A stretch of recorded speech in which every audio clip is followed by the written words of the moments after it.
Hello दोस्तों, स्वागत है आप सभी का। एंड जेई मेंस का रिज़ल्ट आ चुका है। एंड जिन्होंने भी जेई मेंस क्वालिफाई कर लिया है एडवांस का एग्ज़ाम देने के लिए, उन सभी को तहे दिल से धन्यवाद। एंड जिन्होंने भी किसी भी कारणवश अगर आपने कट ऑफ नहीं क्लियर कर पाया है, प्लीज़ आप लोग टेंशन मत लो, ठीक है।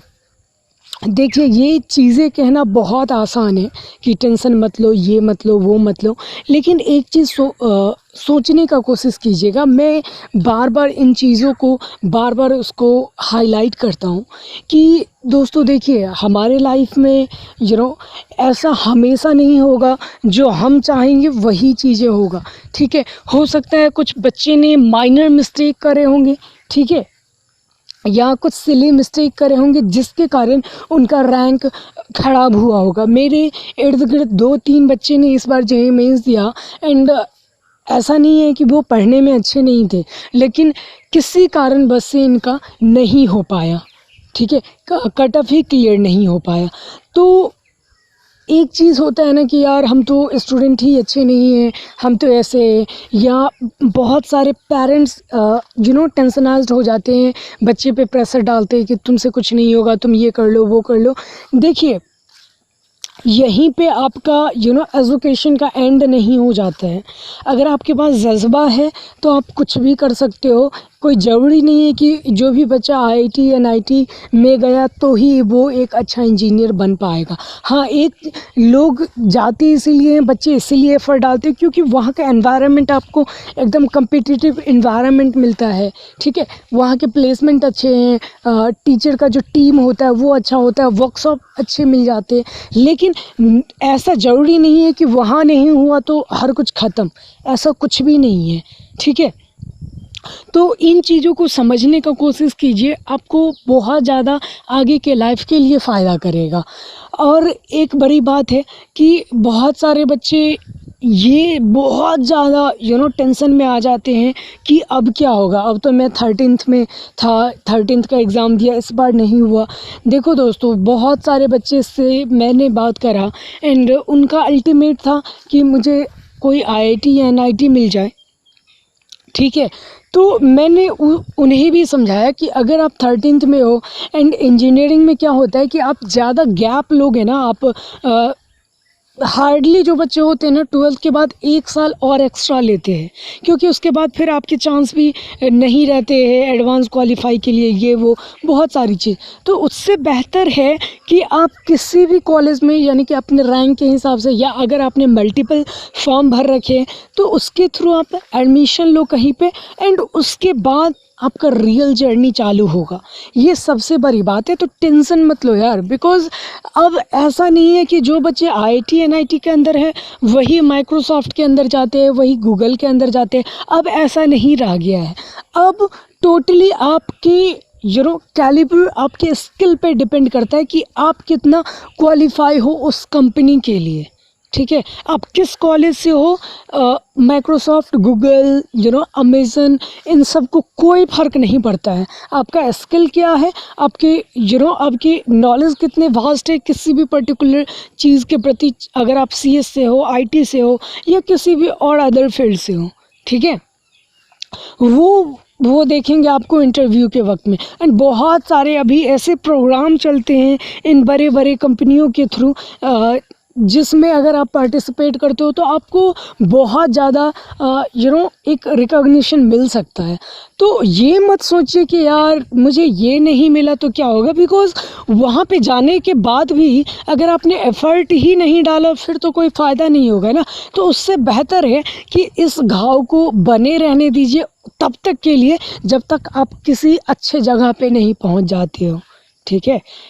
खुद को ज़्यादा टेंशनाइज़ मत कीजिए, खुद को ज़्यादा सोचिए मत कि क्या होगा नहीं होगा। मैं उम्मीद करता हूँ कि आप लोग मल्टीपल एग्ज़ाम ज़रूर दिए होइएगा, ठीक है। बहुत सारे बच्चे, मैं बार बार कह रहा था कि जेईई मेंस का भी आप तैयारी कर रहे हो, उसके साथ वेबजी का भी दे दो। और भी होता है, मैंने आईसीआर के बारे में बताया था, बहुत सारे टाइम के मैंने बता रहा था। बट आप लोगों ने कितना भरा है वो तो मुझे नहीं पता है। बट एक चीज़ मैं कहूँगा कि अगर जेईई मेंस में भी आपके अच्छे खासे नंबर आए हैं, या अगर आपने अभी वेबजी का एग्ज़ाम दे रखा है, तो अभी उसका भी काउंसलिंग चल रहा है। तो मैं कहूँगा कि आप उसके काउंसलिंग में ज़रूर पार्टिसिपेट करो, बिकॉज़ कुछ एक कॉलेज है जो अगर आपको मिल जाते हैं और वहाँ से अगर आप अपना जर्नी चालू करते हो, वहाँ से अगर आप अपना मेहनत चालू करते हो, तो अभी भी कुछ देर नहीं हुआ है, लेट नहीं हुआ है। ये बहुत इम्पोर्टेंट बात है जो आपको समझना चाहिए, ठीक है। अच्छा, तीसरी बात ऐसे है कि बहुत सारे बच्चे ऐसे होंगे जो 12th पास करके अपना एग्ज़ाम दिए होंगे, ठीक है, और बहुत सारे बच्चे क्वालिफ़ाई हुए होंगे और बहुत सारे बच्चे क्वालिफ़ाई नहीं हो पाए होंगे। तो उनके लिए बस एक ही चीज़ मैं कहना चाहूँगा कि अभी आपके पास एक प्रॉपर टाइम है, इस प्रॉपर टाइम को यूटिलाइज़ कीजिए एंड नेक्स्ट जब भी एग्ज़ाम होगा उस एग्ज़ाम के अंदर फोड़िए, क्योंकि आपके पास प्रॉपर 1 ईयर के आसपास है, क्योंकि इस बार तो आप 12th में ही थे, ठीक है।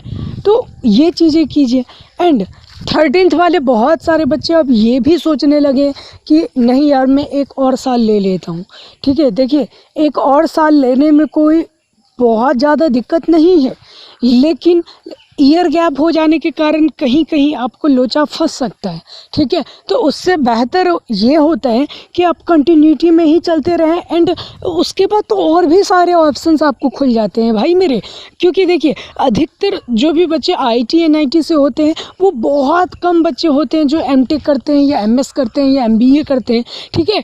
बहुत सारे, हाँ, आईटी के बच्चे एमबीए बहुत सारे करते हैं, क्योंकि उनको एक अलग सा, और जिनको भी फाइनेंस इन सब में, बिजनेस इन सब में इंटरेस्ट होता है वो जाते हैं। बट अगर आप वैसे कॉलेज से हो जिन कॉलेज में आपको मन नहीं लगता या आपका मनपसंद का कॉलेज नहीं है, और अगर वहाँ से आप मेहनत करते हो तो आपको एक मोटिवेशन आता है कि नहीं यार, मुझे जो ना बहुत सारे बच्चे के होते हैं कि मुझे आईआईटी का टैग लेना है, इतना मेहनत करना है कि मुझे आईआईटी मिले। तो उसके लिए बहुत सारे बच्चे एमटेक का तैयारी करते हैं, और ख़ास के जो भी बच्चे कोर ब्रांच से होते हैं, ठीक है, सिविल, मैकेनिकल, इन सब से होते हैं, तो उनको बहुत सारे चांसेस होते हैं गवर्नमेंट फील्ड के लिए।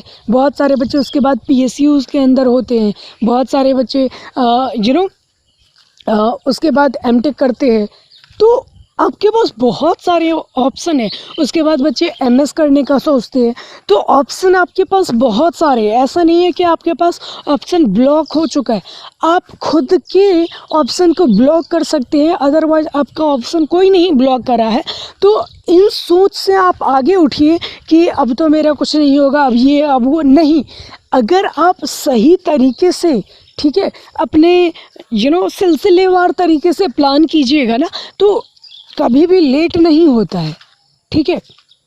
जैसे जो भी बच्चे अभी एडमिशन लेंगे, मैं आपसे तो बार बार कहता हूँ, आपको अगर किसी भी तरीके का दिक्कत होता है या आप मुझे कमेंट कर सकते हो, या अगर आप अपना जर्नी शेयर करना चाहते हो जो भी, तो आप मुझे मेल कर सकते हो, और इस चैनल के थ्रू आपका जर्नी इस चैनल पे दिखाया जाएगा। तो ये चीज़ें मैं आप लोगों से बार बार कहता हूँ, ठीक है। तो एक ही चीज़ कहूँगा कि जो भी बच्चे ज़्यादा सोच रहे हैं कि क्या होगा, अभी तो सिचुएशन ख़राब है, 1 साल में गवा दूँगा ये वो, देखिए, आप शांति से आंख बंद करके, अगर खास कर 13th के बच्चे हो, आंख बंद करके आप कहीं पे भी काउंसलिंग करवाइए, जेईई मेंस में काउंसलिंग करवाइए, क्योंकि सेकंड राउंड चालू हो गया है। आपके अगर जेईई मेंस में अच्छे खासे रहेंगे तो उसके थ्रू भी आपको कॉलेज मिल सकते हैं, या अगर आपने वेबजी का दे रखा है तो वेबजी के थ्रू करवा लीजिए, या अगर और अनदर एग्ज़ाम दिया है तो वहाँ पर जाके करवाइए। लेकिन गैप से बेहतर है कि आप 1 ईयर का और गैप लेते हो, उससे बेहतर है कि आप कॉलेज ले लो। अच्छा, एक और बात, जिन बच्चों को यही लगता है ना कि मुझे एक और अटेम्प्ट देना है, आप कॉलेज में जाने के बाद एक और अटेम्प्ट दे दो ना, बिकॉज फर्स्ट ईयर में आपको ऐसे नहीं होते कि बहुत सारे टेंशन होता है आपको, ठीक है। और जब तक आप कॉलेज के फर्स्ट सेम में ही जाओगे इस बार, तब तक आपके हो सकता है कि दूसरा जेईई मेंस का एग्ज़ाम आ जाए, तो दोनों काम आपके हो जाएंगे अगर आप तैयारी करते रहिएगा तो। क्योंकि फर्स्ट और सेकंड सेम में आपके फिजिक्स, केमिस्ट्री, मैथ, ये सब रहते ही हैं, और आपको कोई ज़्यादा बर्डन लेने की ज़रूरत नहीं है। तो ये भी एक ऑप्शन हो सकता है। तो इन चीज़ों को समझने का कोशिश कीजिए, ठीक है। ऑप्शन बहुत सारे, अगर आप लोगों को कोई भी दिक्कत होता है तो ज़रूर आप पूछ सकते हो, ठीक है। जितना मुझसे संभव हो पाएगा वो मैं आप लोगों को बता दूंगा, ठीक है। तो दोस्तों मैं उम्मीद करता हूँ कि आप लोगों को ये चीज़ें समझ में आया होगा। एंड अगर आप लोगों को ये वीडियो पसंद आया तो ज़रूर एक लाइक करके जाइएगा। एंड अगर आप लोग शेयर नहीं करते हो वीडियो को तो प्लीज़ वीडियो को शेयर कीजिए, ठीक है। एंड अगर आपने अभी तक चैनल को सब्सक्राइब नहीं करा है तो चैनल को सब्सक्राइब करके बेल आइकन को प्रेस करना मत भूलिएगा। तब तक के लिए टेक केयर।